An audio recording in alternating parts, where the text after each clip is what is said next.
nawala ho si Miriam ng saglit. Tapos pagbalik ho niya, takot na takot siya.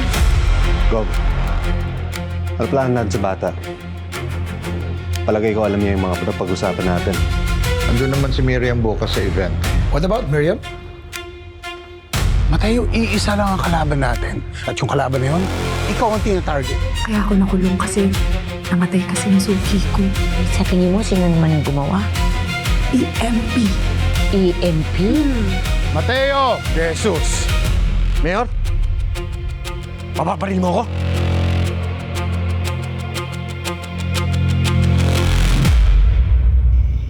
Bakit bukas? Bigla nyo namang... Bakit nyo binibigla? Dapat sinabi nyo sa akin. Sige, siya. Oo. Andun ako. Kainis. La, ano daw ho yun? Yung abogado ko, kailangan daw pumunta na ako sa korte bukas kasi isisettle na yung dispute. Yung tungkol ba sa utang ko? Ganun ho ba? Bukas yun. Hindi ko mapapanood si Yam-Yam. La, okay lang ho yun. Maiintindihan naman po ni Yam-Yam yun. Alam ko na intindihan niya, anak. Pero ako naiinis kasi ang gusto ko, nandun ako para suportahan ko naman yung apo ko. Kamusta na pala yung apo ko? Ayun ho. Nakita ko nagdadasal. Kaya sinabayan ko na rin po siya. Mukha bang may dinadala pa? Oo. Pero yun nga, sabi ko niya sa akin, huwag ako mag-aalala kasi kinakabahan lang daw po siya sa concert. Sabi mo sa kanya, huwag siyang kabahan. Kayang-kaya niya yun. Apo ko siya. Anak mo. Kayang-kaya niya yun. At yun nga ho, sinabi na naman ho niya na sana mapanood ho siya ng papa niya.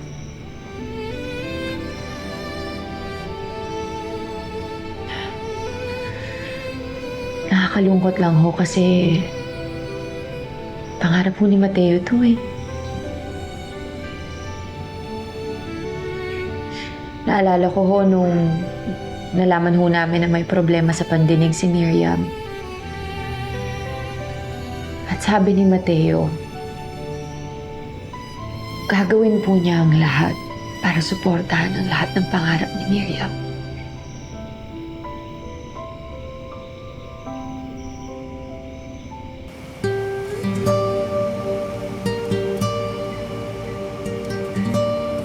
Pasensya ka na, Mateo.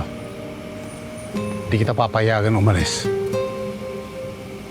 Mayor kayo ng syudad na to, hindi ko kayo ama para pigilan ako. Ba't pantigas ang ulo mo? Hindi ka ba nag-iisip? Hindi niyo ako naiintindihan, Mayor. Buhay ko ang pamilya ko at nangako ako sa anak ko na pupuntahan ko yung recital choral niya. Isa lang kayamanan ko sa buhay na to at yun ang isang salita ko. At bala kong tuparin yung pangako na yun sa anak ko. Kung kayo, kaya niyong takasan yung responsibilidad, pues ako, hindi ko kaya! Mayor, di ba inimbitahan kayo ni Govs dun sa event na yun? Bakit di niyo siya harapin? Kung wala kayong tinatagong baho, wala kayong dapat katakutan. Wala kayong dapat inaatrasan na anumang laban. Sa ayaw at sa gusto niyo, pupuntahan ko anak ko! Mateo, sandali.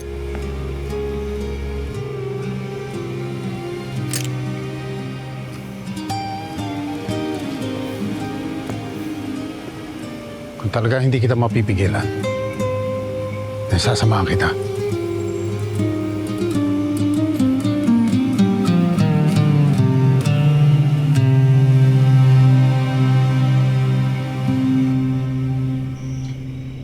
Naalala mo la, nag-aral pa ho siya mag-gitara. Para daw po matuto si Miriam ng musika. Tapos, sabi po niya na sa vibrations daw po matututo yung bata. Tapos lang naalala mo, pinapahawak pa ni Adam sa apple niya. Parang sabay silang kumanta ng bata. Sayang lang ho talaga, wala na siya ngayon. Wala na siya para mapanood yung pinangarap niya. Alam mo, mapapanood pa rin niya yung anak niya mula sa heaven. Yun naman yung laging sinasabi ko kay Miriam.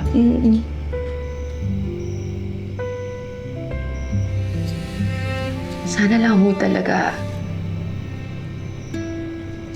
nandito pa rin yung asawa ko.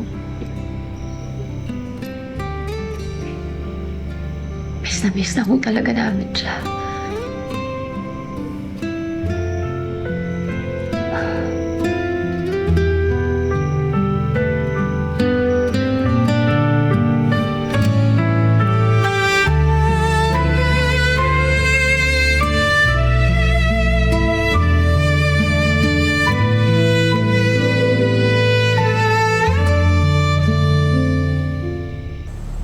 Dito sa center stage magpe-perform yung mga bata. Dito naman sa may riser, yung mga deaf children magpe-perform. Okay po. Siguraduhin mo yung podium nasa likod ng riser kung saan mo lalagay yung bulaklak. Okay, Chief. Okay. Tsaka siguraduhin mo din, dito sa VIP area uupo si Gob. Okay po. I will coordinate it personally. Okay, sige.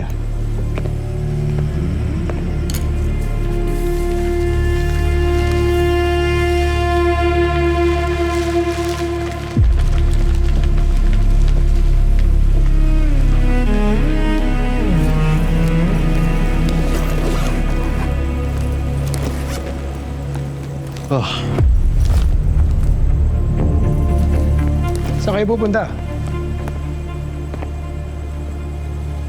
Pauwi na. Mauna na.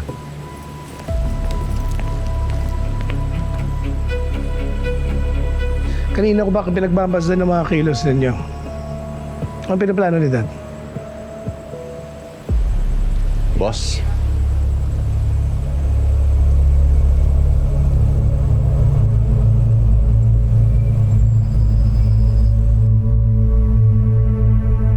Mga kababayan, alam kong nakita ninyo ang mga lumalabas na aligasyon sa akin. Whistleblowers of my supposed Ililigtas kita, corruption. anak. Hindi ka matutulad sa tatay mo. Ano yan? Kasama ba ito sa mga plano ni Dad? Boss? Huwag mo akong maboss-boss. Ano yung binigay mo sa kasama mo at bakit hindi ko to alam? Ba't hindi niyo tanongin tatay niyo? Napag-utusan lang ako at hindi ko siya kaya banggain. Ako yung boss mo. Sumunod ka sa utos ko. Pero tao tayo lahat ng tatay mo. Kahit nga kayo hindi niyo siya kaya suwiin eh. Sige! Sagot mo! Ang utos ni Gob ay utos ni Gob. Wala na tayong magagawa doon.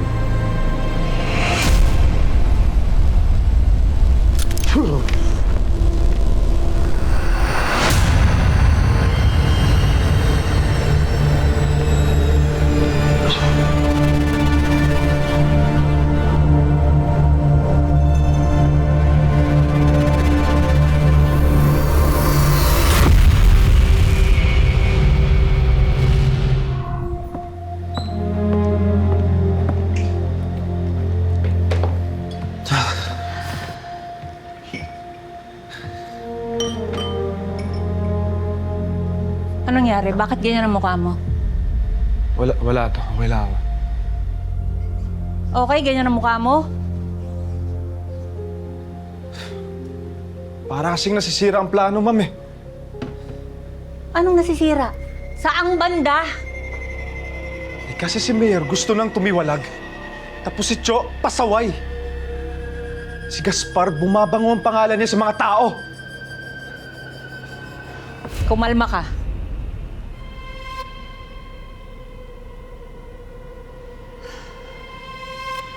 Ma'am, hindi pwedeng pumalpak ang mga plano natin.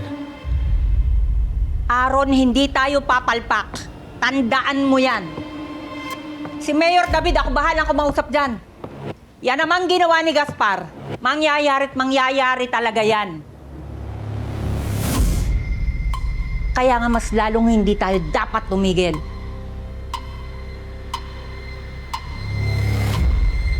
Hindi dapat masayang ang mga sinakripisyo ni Tatay Solomon. Hindi ko hayang mangyari yun. Alam kong mahirap magtiwala sa magulo at madugo nating mundo. Pero iba si Solomon.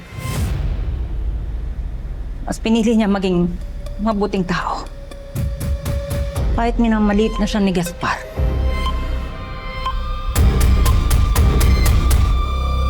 Cheers! Oh, ano ba yung iniinom mo? Mayor, energy drink po. Bakit? Hindi na magumagana yan si Junjun? Si Junjun. Ang inumin mo. Ay, okay na po ako dito. Inom. Inom.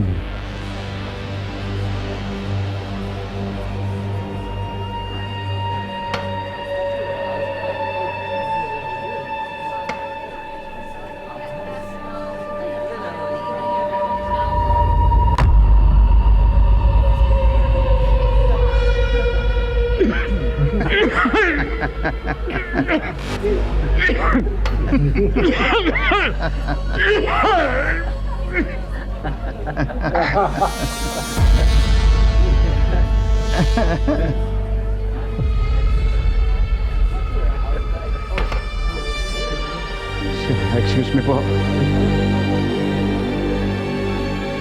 Supot na, inutil pa.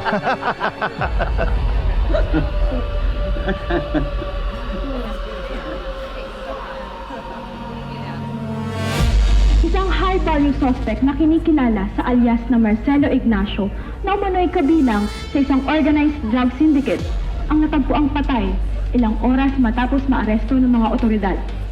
Ayon sa paunang ulat, ang biktima ay binaril sa ulo ng hindi pa nakikilalang gunman. Hinala ng mga otoridad, may hawak umano ang biktima ng mahalagang impormasyon tungkol sa operasyon at mga miyembro ng sindikato kaya ito pinatay. Gaspar!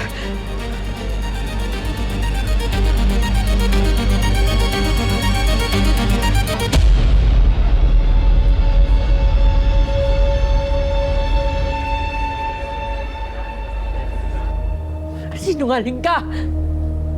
Sabi mo sa akin, hindi mo siya sasaktan! Tumigil ka, ha? Hindi ako ang nagpapatay. Utos yun sa taas. Sino? Sinong taas? May mas tataas pa ba sa'yo dito?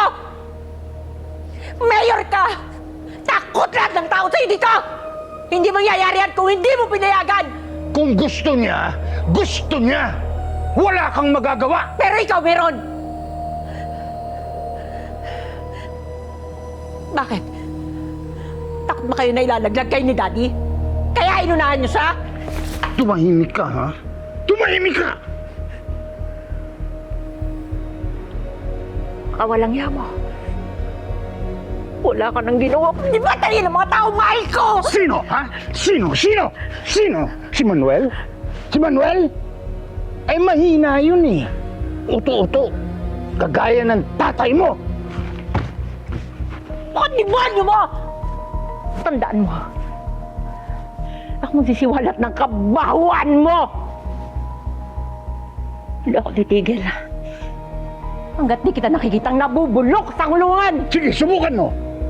Subukan mo magsalita. Tingnan natin kung may mangyayari. Baka hindi lang bangkay mo lulutang-lutang sa ilog.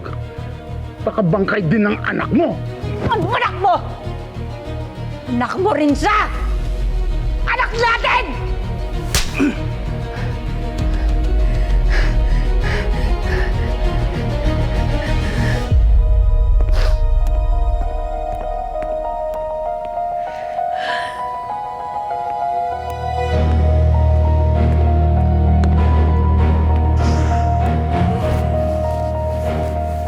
Lea,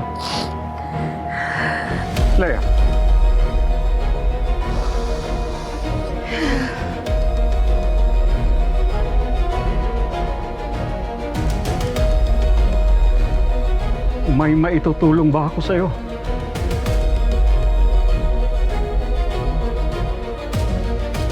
Lea, may paraan para makaalis ka rito.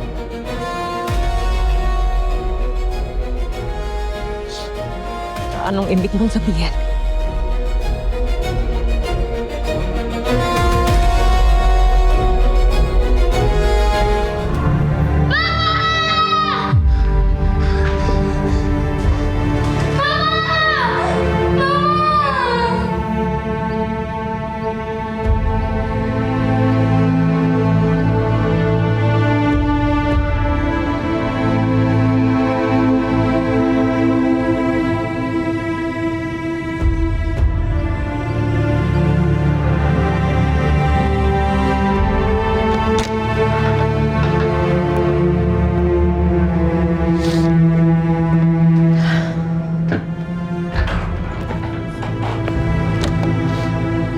Nakita ko ng anak ko.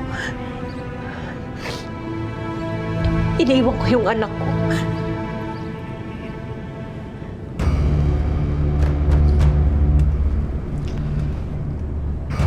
Pasensya na, Lea, pero kailangan talagang gawin. Mababawi natin ang anak mo. Pangako ko yan sa'yo. Yung suicide note mo, nakagawa ka ba?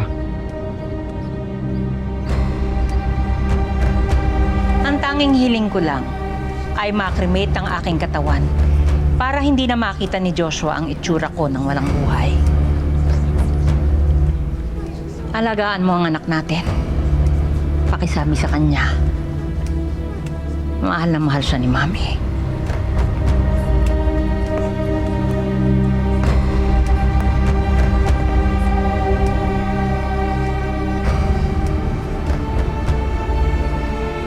My condolences, Mayor.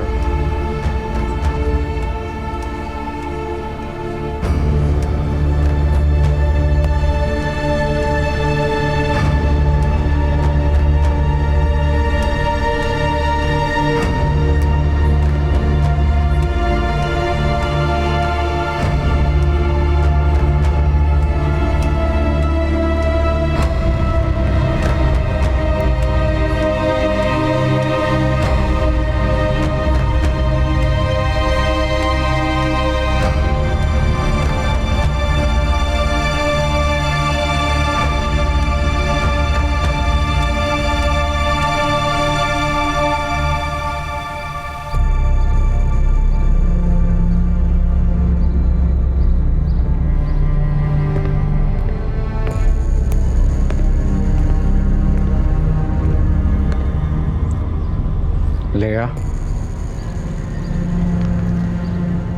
your plane ticket to the U.S.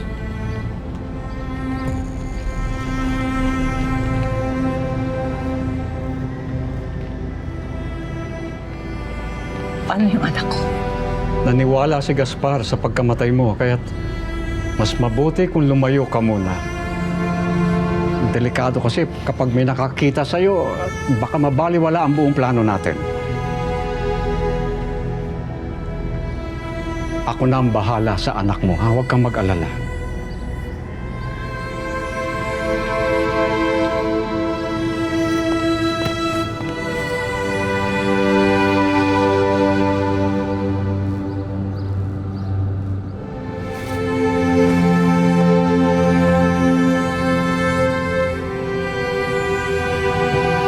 Salamat sa lumot. Para sa'yo, Lea, kahit ano.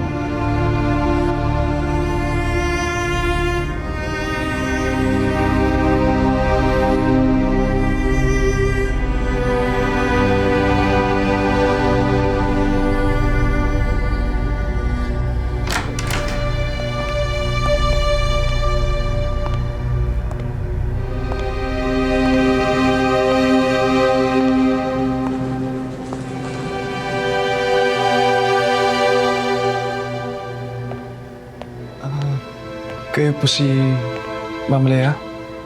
Aaron, Ako nga po.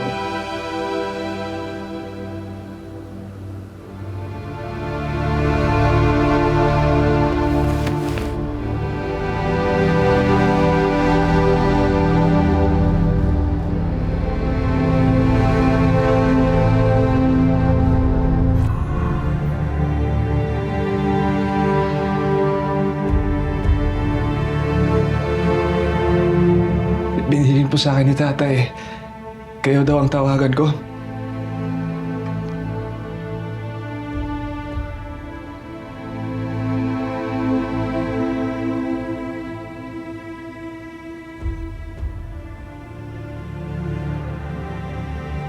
Ma'am, pinatay po nila yung taong umampun at sagsalba sa akin. Sa mga sindikatong umabuso at umamit sa akin. Pinatay po nila yung tatay ko, ma'am.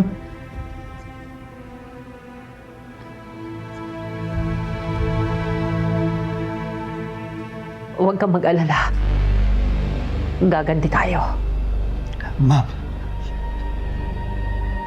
Ma'am Leia, please. Ituloy po natin yung plano niya. Sisirain natin silang lahat. Lahat ng umapi sa kanya. Hindi po tayo titigil, ma'am, ha?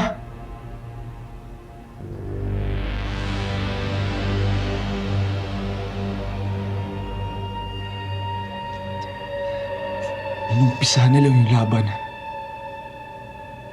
Pero tayo po ang tatapos nito.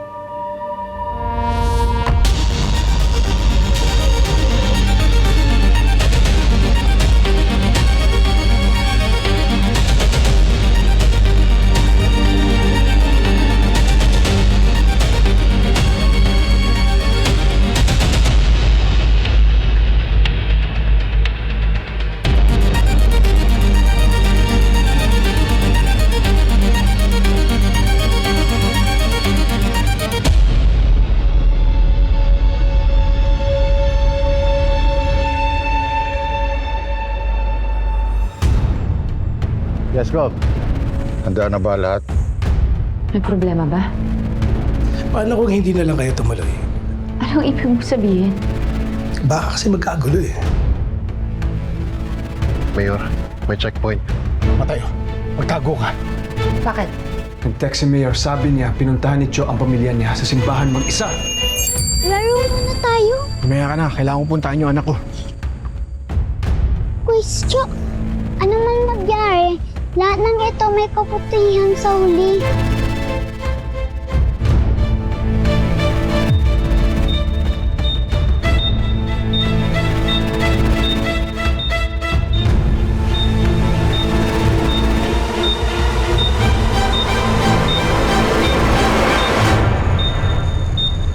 Hello mga kapatid, this is Jem de Guzman of My Best Friend Eman. Gusto mo pa malaman na next na mangyayari? Click mo na rito and subscribe to TV5 YouTube channel.